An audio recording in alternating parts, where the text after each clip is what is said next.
Bismillahirrahmanirrahim. Alhamdulillahirabbil alamin. Wassallallahu ala nabiyyina Muhammad wa ala alihi wa sahbihi wa man tabi'ahum bi ihsanin ila yaumiddin. Amma ba'd. Kaum muslimin yang rahmati Allah Subhanahu wa taala, jika kita kembali membaca sirah Nabi sallallahu alaihi wasallam pada permulaan beliau hijrah ke kota Madinah, maka pada fase awal itu Nabi sallallahu alaihi wasallam hidup berdampingan dengan kaum Yahudi dan Nasrani di kota Madinah dengan perjanjian-perjanjian yang ada.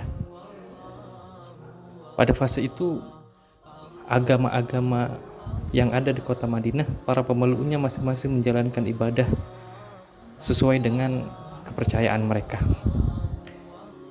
Hingga pada satu kali sahabat pun melihat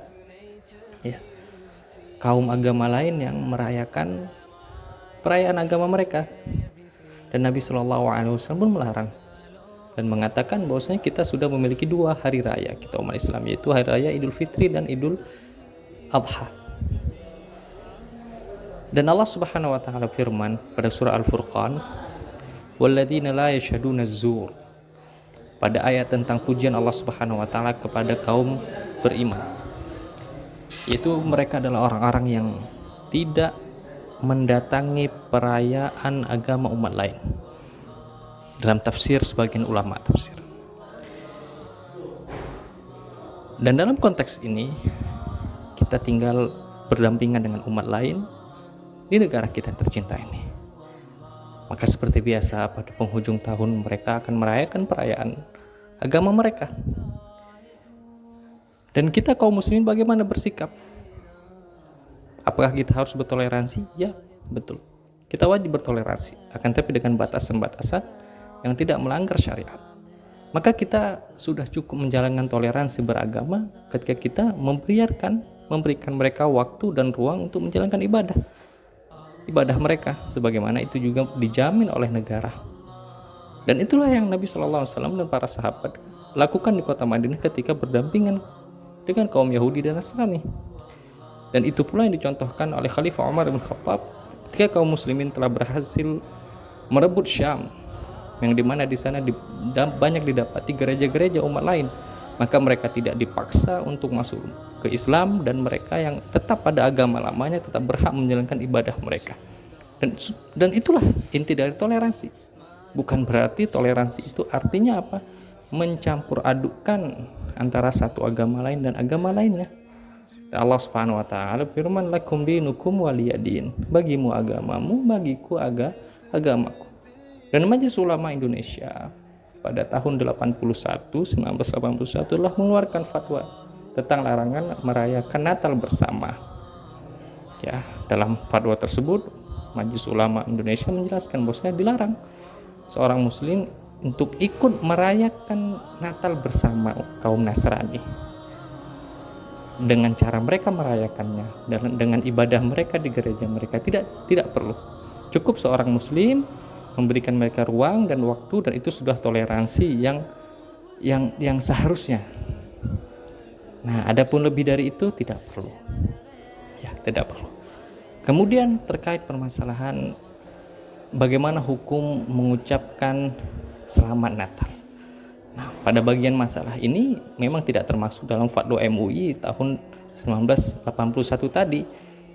Nah, dan pada permasalahan ini memang ulama terpecah pada dua pendapat. Ada yang membolehkan dengan dasar bahwasanya keumuman untuk berbuat baik kepada sesama umat agama yang tidak memerangi kita, dan pendapat kedua yang melarang, dan itu termasuk dari keumuman larangan untuk meniru agama lain, meniru umat lain. Nah, bagaimana kita bersikap, kita sebagai kaum muslimin, kita sebagai seorang hamba Allah Subhanahu wa taala yang akan mempertanggungjawabkan segala tindak tanduk kita di dunia? Maka ulama mengatakan al-khuruju minal khilafi aula, tidak masuk ke dalam ranah khilaf dan memilih pendapat yang terbaik itu diutamakan. Maksudnya apa?